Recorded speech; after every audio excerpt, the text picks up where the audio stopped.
Democrats are using rising gasoline prices to attack President Donald Trump and Republicans ahead of the midterm elections in November. While both parties have used energy prices as political leverage, it might be a hard sell for Democrats given their backing of policies to curb fossil fuel consumption through taxation and regulations. Indeed, the Democrats' 2016 party platform called for taxing carbon dioxide emissions, which would have certainly raised gas prices.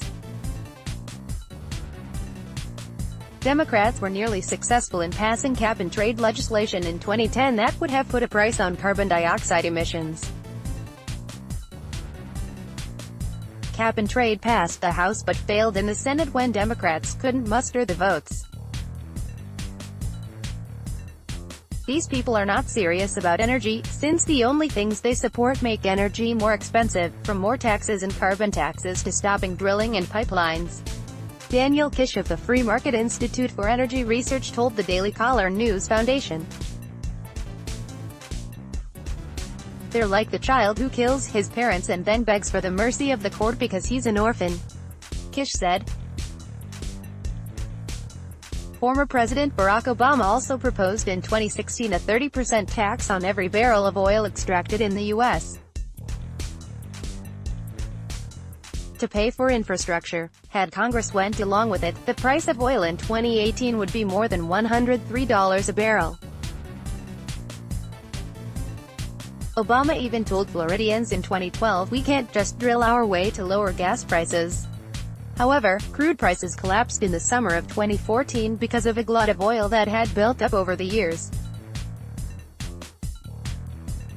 U.S. hydraulically fractured oil contributed to the price downturn, which was exacerbated by the Organization of the Petroleum Exporting Countries' decision not to cut production in 2017.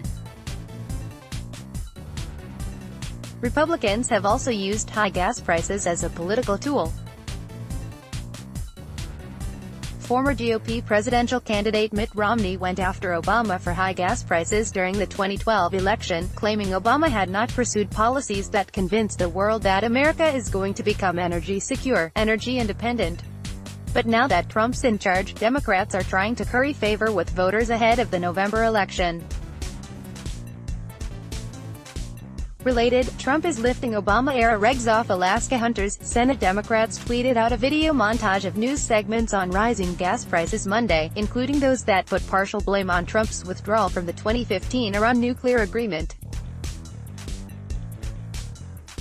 Trump announced withdrawal from the Iran deal in early May, which put more upward pressure on oil prices. That same day, Democratic Sen. Ed Markey of Massachusetts released a report on Trump's oil risk tax, blaming the president's incoherent foreign policy, and a Republican-led effort that successfully lifted the ban on U.S. oil exports in 2015. Is an odd attack given Markey spent years opposing virtually all forms of fossil fuel extraction, from offshore drilling to hydraulic fracturing. For example, Markey opposed the Keystone XL pipeline, and he opposed plans to open up more offshore areas for oil and gas drilling. Markey warned that fracking could turn stretches of forest into lifeless dunes, in a 2012 letter to the Energy Department.